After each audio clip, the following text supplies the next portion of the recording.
January दाननिनो 21, 22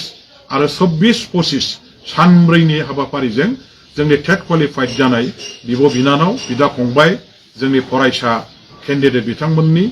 physical भेरिफिकेसनखौ जों लाफिनगोन। रायजो राजा नोंथांमोन फेसबुक पेजफोराव ना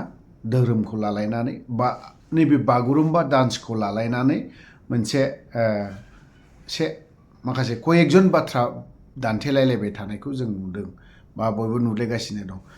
थ' बागुरुम्बाखौ ख्रिस्टियानफोरालाय माब्लानिफ्राय मोसाखो नङा होनबा? आं बेवहाय बयखौबो दसिनो थाङा, धोरोमनि खोथाखौ लाबोनो नाङा, बा ख्रिस्टियानफोरा बागुरुम्बाखौ माब्लानिफ्राय मोसाखो बेखौ बुंनो थांला, बारा बुंनो थाङा आङो, ससेल'। नर्थ इस्टआव मेघालयआव थाना फैनाय हिसाबै आं मिन्थिगौ एसेब्लाबो गार'फोरनाव संसारिकमोन नङा होमबा? संसारिकमोन होनब्ला बिसोरो दिनै संसारिकनिफ्राय ख्रिस्टियानाव कन्भार्ट जादों माने हाबहैदों। थ' बिनि उनावहाय बिथांमोना मा जेब्ला संसारिकआव वान गाला होननाय मोनसे दंमोन बेखौ संसारिकफोरासो मानियोमोन। थ' दिनैहाय ख्रिस्टियानाबो दिनैहाय वान गाला फेस्टिभेल हिसाबै बिथांमोना गोगोमनो मोनसे फेस्टिभेल हिसाबै खुङो बोसोराव खनसे। संसारिकफ्रा दिनै बे वान गालाया सोरनिमोन नङा होमबा? थ' बेफोरबायदिनो आं दा बेवहाय बारा बुंनो थाङा। बागुरुम्बा डान्सखौ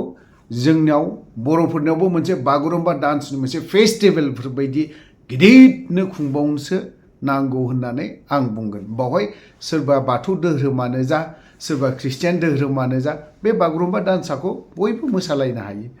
बे आरो बाथ्राया। थ' बावहाय गोबां बाथ्रा बुंनो सानलायाखै। दा नैफोरबायदि बाथ्रायावनो गोबाङानो दा बेफोरबायदिनो फिसा गोबां इसु जालाङो। थ' ओंखायनो बेफोरबायदिखौ मोजां नर्थ इस्टआव एसे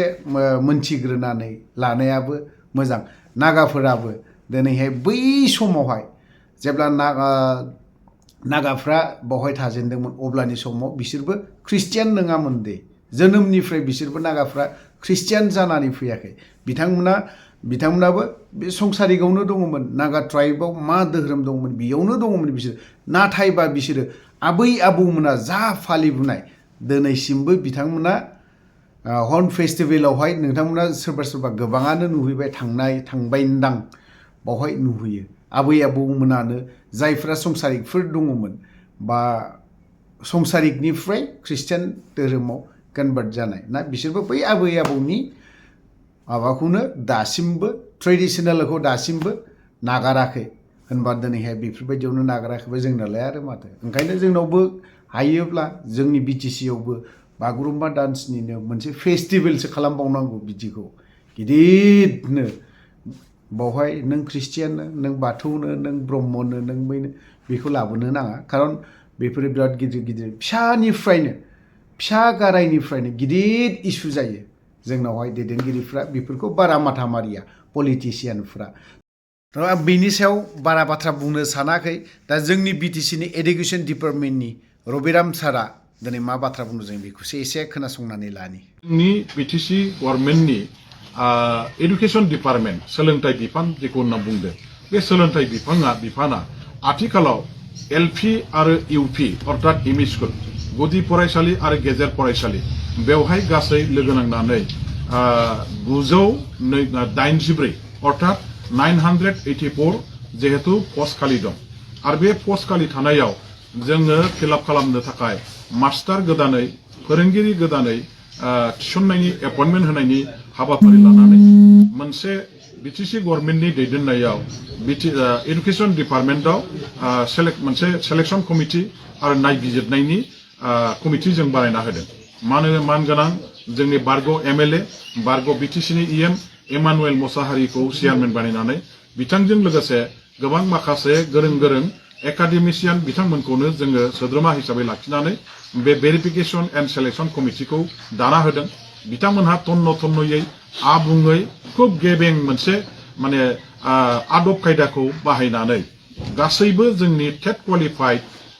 जायफोर केन्डिडेटफोर दं बिथांमोननि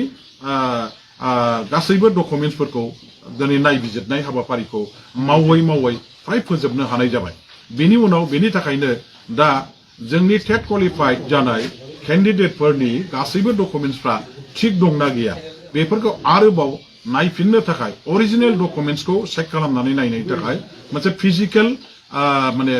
मा होनो बेखौ भेरिफिकेसन फिजिकेल भेरिफिकेसन स्वयं केन्डिडेटआ गावनो जोंनि सिलेक्शन कमिटिजों मोगा-मोगि जानांगोन गावनि डकुमेन्ट्सफोरखौ लानानै गासैबो फैनांगोन दा बेखौनो जोङो खालामनो थाखाय फैगौ 17 तारिखखौ मोनसे तारिख हिसाबै प्रथम लाजेननाय जादोंमोन जाहाथे जोंनि टेट क्वालिफाइड केन्डिडेटफ्रा ओइदिनखालि फैनानै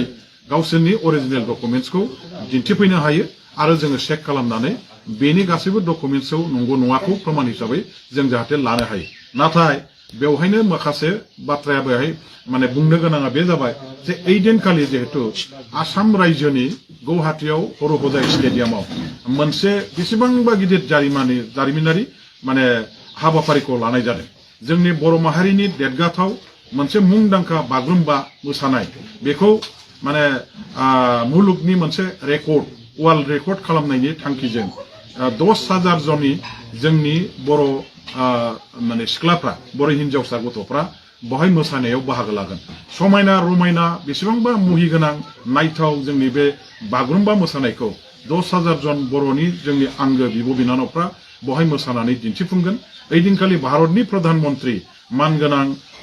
माने नरेन्द्र मोदी बिथाङाबो बाव बाहागो लाफैगोन सारा आसामनि मन्त्रि मनला आरो गुबुन गुबुन दल संगठनफ्राबो बहाय बाहागो लागोन आरो बेवहाय गोबां जोंनि टेट क्वालिफाइड टेटआव पास जानानै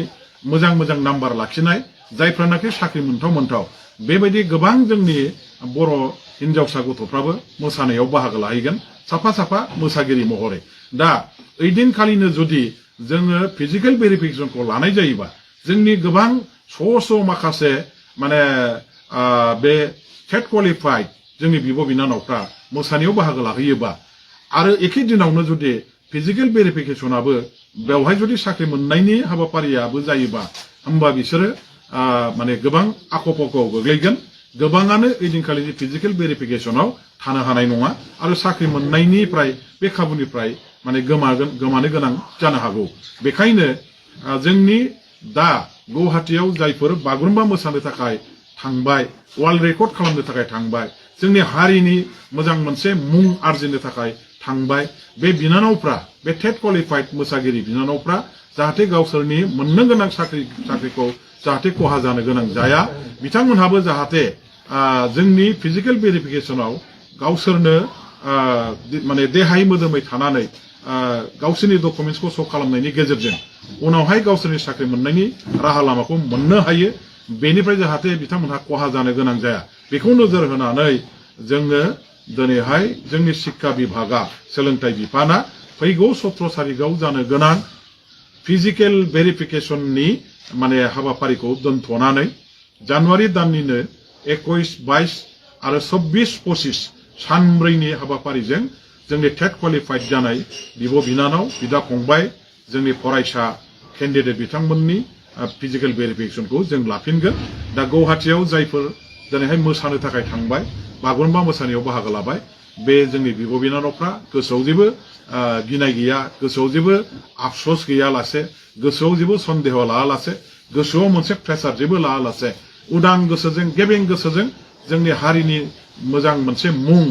माने सारा पृथिबीनि मानसिफोरनो गोसार होनो हानाय बागुरुम्बाखौ मोसानानै वर्ल्ड रेकर्ड जाहाथे सोरजिनो हायो बेनि थाखाय मोसानायाव जाहाथे गोसो होयो जेबो बावहाय गोसोआव आशंका लानांगौ गैया बेनि थाखाय खाबु होनो थाखाय बिथांमोनखौ जोङो जोंनि फिजिकेल भेरिफिकेसनखौ फावसायदों आरो आं सानो बिथांमोननि मोसानायनि गेजेरजों जोंनि बर' जाथिया आरोबाव दुलाराय मुलुगावनो बयजोंबो सिनायजानाय मिथिजानाय बागुरुम्बा मोसानाया दुलाराय मुलुगावनो बयजोंबो अनसायजानाय बयजोंबो माने बाख्नायजानाय एबार मोनसे रेकर्ड खालामनो हासिगोन पृथिबीनि साबसिन मोसानाय महरै बागुरुम्बाया जाहाथे जायगा मोनो आरो बेनि थाखाय बे गोथार मन्चआव बाहागो लाहैनाय जोंनि साफ्रोमबो मोसागिरि बिथांमोनखौ आङो गोजोनग्लाय जासिहरबाय आङो बिथांमोननो साबायखर जासिहरबाय बिथांमोननो आङो देरहासारनायनि मोनसे इसोरनाव आरज गाबनाय बेखौ जासिहरबाय आङो बेखिनिखौनो दिनैहाय फोसावनो होननानै जोंनि खौरां माने फोसावगिरि जोंनि ससियेल मिडिया आरो रिपर्टार नोंथांमोनखौ हांख्रायहरनानै दुलाराय बिटिसि ओनसोलनि आइ आफाफोरनिसिम बे बाथ्राखौ फोसावहरबाय बेजों लोगोसे आं मोनसे खोथाखौ बुंगोन जे जोंनि जायफोर टेट क्वालिफाइड केन्डिडेटफोर बिथांमोनहा खुनु देवानि हमनांगौ गैया खुनु थाखा फैसाजों माने सोरखौबा सोरखौबा माने बायनायनि खोथा गैया सोरनिबा फुस्लायनायाव थांनांगौनि खोथा गैया केन्डिडेट आरो केन्डिडेटनि गार्जेनफ्रा खुनु लिडार हमनांगौनि गैया खुनु देवानि हमनांगौनि खोथा गैया खुनु थाखा फैसा गारनांगौनि खोथा गैया जों कमप्लिट मेरिटखौ बेस खालामनानैनो साख्रिखौ होनायनि थाखाय लाहार फाहारखौ खालामदों दा बे हिसाबै आं बेखौनो बुंबाय नो मानि नो देवानि मेरिट अनलि दा बेखौनो जोङो मेनटेन खालामनानै बे मास्टार साख्रिखौ होनो थाखाय लाहार फाहार खालामदों दा आंनि बुंनो गोनां बाथ्राया बेनो